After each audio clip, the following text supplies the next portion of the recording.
इमरान खान की तोशाखाना ज़मानत केस में क्या पेशरफ्त हुई है। सलमान सफदर साहब बताइएगा, तोशाखाना केस 2 में आज क्या डेवलपमेंट हुई है ज़मानत के हवाले से, सूरत-ए-हाल बताइएगा सारा। को सुबह हमने देखा कि वक्फा भी हुआ 10:30 बजे तक का, क्या कुछ डेवलपमेंट हुई आज बताइएगा। देखिए, हमने इमरान खान साहब की तकरीबन अब जो आप हेयरिंग्स सुन रहे हैं, जो केसेस रह गए हैं, मैं इनको रिमाइंडर कहूँगा। ये बचे कुचे केसेस हैं, जो मेन केसेस थे वो सब के सब ख़त्म हो चुके हैं।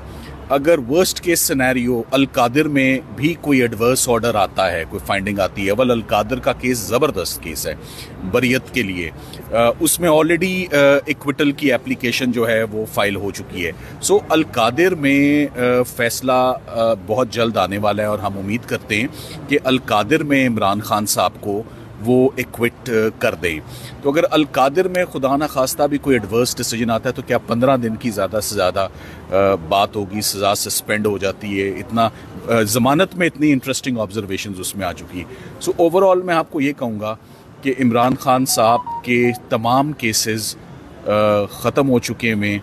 मैं इसकी तशबीह किससे दूँ? मैं इसकी तशबीह बिरयानी से दे देता हूँ आपको। कि जो आखिरी दम होता है ना, आखिरी 10 मिनट का दम, कि 90% तैयार है, जिस वक्त हालात साजगार हों तो आप देचकी के ऊपर से ढक्कन उठाएं और खाना तैयार है। उनके तमाम केसेस से जब मेरी मुराद है, प्रोहिबिटेड फंडिंग का केस है, उनका जज ज़ेबा का केस है, उनका तोशाखाना 1 है, तोशाखाना 2, उनका इद्दत और निकाह का केस है, साइफर का केस है। The list goes on and on. बहुत लंबी लिस्ट और बहुत लंबी फहरिस्त है। सब केसेस में ही रिलीफ मैच्योर हो चुकी है, चाहे वो ज़मानत हो, चाहे वो सस्पेंडेड सेंटेंस हो, या चाहे वो बरियत इक्विटल हो। तो अब बचा कुचा कुछ रिमाइंडर रह गया है, उसकी मैंने तशबीह आपको दे दी है किसी चीज़ से। तो मेरा ख्याल है कि इमरान खान साहब की तमाम केसेस और उनकी जितने भी रिलीफ्स हैं, फ़ाइनल आखिरी सांसों पे केसेस हैं, आखिरी दमों पे प्रोसिक्यूशन चल रही है। और मैं ऐसे कहूँगा 90% of the exposure, 90% of the cases, 90% of the prosecutions have collapsed, have finished, have resulted in acquittals, have resulted in suspended sentence, or have resulted in in successful bails. तो अब ये भी इंशाल्लाह नेक्स्ट वीक तक ये भी हो जाएगा। तब तक और भी मौका मिल जाएगा कि जो बकाया 2-4 केसेस हैं हम वो भी खत्म।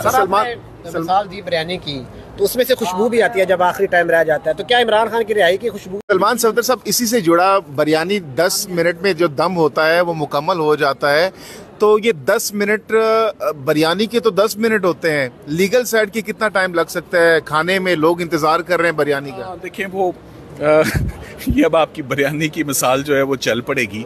ये ऐसे ही मेरे माइंड में अचानक आया कि जब ये कि चीज़ें इस वक्त फाइनल लास्ट स्टेज पर हैं, जिसे कहते हैं फैग एंड पे सारी प्रोसिक्यूशंस हैं। और मैंने आपको इसका एक अंदिया दिया कि लीगल सिर्फ खाना तैयार कर सकता है। हम ये चाहेंगे कि इसका ढकना जो है वो पॉलिटिकल उठाए, पॉलिटिकल साइड और पॉलिटिकल विंग करे। बिल्कुल। सलमान सफदर साहब, ये भी क्लियर कीजिएगा, बुशरा एक दिन हम जजों की बात कर रहे थे तो पुलिस वाले ने कहा आप सियासी गुफ्तगू कर रहे हैं, जब फैमिली के साथ बात कर रहे थे तो हमने कहा ये जज जो है ना वो सियासत में नहीं आते। फिर हम कोई किसी और मुल्क की बात कर रहे थे, वो फिर आ गए जी आप सियासी गुफ्तगू कर रहे हैं। मतलब ये कोई कानून नहीं ये डिफ़ाइन कर रहा कि सियासी गुफ्तगू है या कौन सी गुफ्तगू है। ये इस वक्त मार्शल लॉ से भी बदतर हालात हैं कि जो ये हरकतें कर रहे हैं, लेकिन उससे ये सिर्फ एक चीज़ ज़ाहिर करते हैं कि जो ये हरकतें कर रहे हैं, लेकिन उससे ये सिर्फ एक चीज़ ज़ाहिर करते हैं कि ये लोग खौफज़दा हैं। ये खौफ की निशानी है कि इस हद तक पहुंच जाएं और इस कमीनी हरकतों पे आ जाएं जो इन्होंने किया। जब इमरान खान को 3 हफ्ते इन्होंने कैद में उस कमरे से नहीं निकलने दिया था, कि ये टॉर्चर था, ये ह्यूमन राइट्स अब्यूज़ में आता है। मैं फिर से कह रही हूँ, इसको हम छोड़ेंगे नहीं। इस केस को इमरान खान खुद इसको परस्यू करेंगे। 3 हफ्ते उस कमरे में